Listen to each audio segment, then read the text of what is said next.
सुबह का समय था। गली में बच्चे अपने स्कूल बैग लटकाए निकल रहे थे। कोई हंस रहा था, कोई अपने दोस्तों से बातें कर रहा था। उन्हीं बच्चों के बीच खड़ा था 8 साल का आरव। उसकी आंखों में सपने थे, बड़े सपने। आरव को पढ़ना अच्छा लगता था। नई किताबों की खुशबू, कॉपी पर साफ अक्षर लिखने की खुशी और शिक्षक की बातें, सब कुछ उसे आगे बढ़ने की उम्मीद देता था।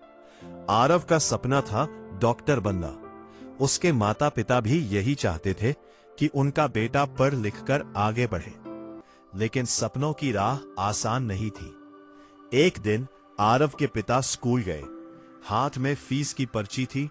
कागज छोटा था, लेकिन उस पर लिखी रकम बहुत बड़ी थी। पिता ने पर्ची को बार बार देखा। उनकी कमाई के हिसाब से वह रकम किसी पहाड़ से कम नहीं थी। घर लौटते समय उनके चेहरे पर मुस्कान नहीं थी। घर आकर उन्होंने चुपचाप पर्ची मेज पर रख दी। आरव मां के साथ पढ़ाई कर रहा था। उसने पिता के चेहरे को देखा, कुछ समझ नहीं पाया, लेकिन मन में डर बैठ गया। रात को घर में बात हुई। मां ने कहा, किसी तरह संभाल लेंगे। अगले दिनों में हालात बदलने लगे। पिता ने अपने लिए नई चप्पल नहीं खरीदी। मां ने अपने गहने गिरवी रख दिए। घर के छोटे छोटे खर्च काटे जाने लगे। ये सब इसलिए ताकि आरव की पढ़ाई न रुके। लेकिन सवाल अब भी वही था, क्या हर परिवार ऐसा कर सकता है? आरव के स्कूल के बाहर कई माता पिता खड़े रहते थे। सबके हाथ में फीस की पर्चियां होती थी। सबके चेहरे पर एक ही चिंता। कोई कहता, फीस फिर बढ़ गई। कोई पूछता, इतना खर्च कैसे उठाएं? कक्षा में कुछ बच्चे आगे बढ़ रहे थे, कुछ बच्चे पीछे छूट रहे थे। इसलिए नहीं कि वे कम समझदार थे, बल्कि इसलिए कि उनके घर की हालत कमजोर थी। एक दिन आरव के दोस्त का स्कूल आना बंद हो गया। किसी ने कहा, उसके पिता फीस नहीं भर पाए। आरव चुप हो गया।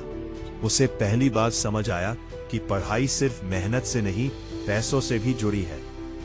यही सच्चाई है आज की शिक्षा की। जो चीज हर बच्चे का हक होनी चाहिए, वह आज कई बच्चों के लिए सपना बन चुकी है। शिक्षा कोई सुविधा नहीं है, ये हर बच्चे का अधिकार है। किसी भी समाज का भविष्य उसकी शिक्षा पर टिका होता है। अगर शिक्षा महंगी होगी तो सपने टूटेंगे। अगर सपने टूटेंगे तो देश पीछे रह जाएगा। आज जरूरत है सोचने की, सवाल उठाने और बदलाव लाने की। आरव आज भी पढ़ रहा है। छोटी सी मेज, एक पुरानी किताब और एक छोटा सा सपना। उसकी आंखों में उम्मीद अब भी है। वो धीरे से कहता है, शिक्षा पे मेरा भी अधिकार है। और हम सबसे एक सवाल है, और ये अधिकार हर बच्चे तक पहुंचना चाहिए। तो आओ हम मिलकर शिक्षा को बोझ नहीं, एक हक बनाएं, क्योंकि शिक्षा सच में सबके लिए है।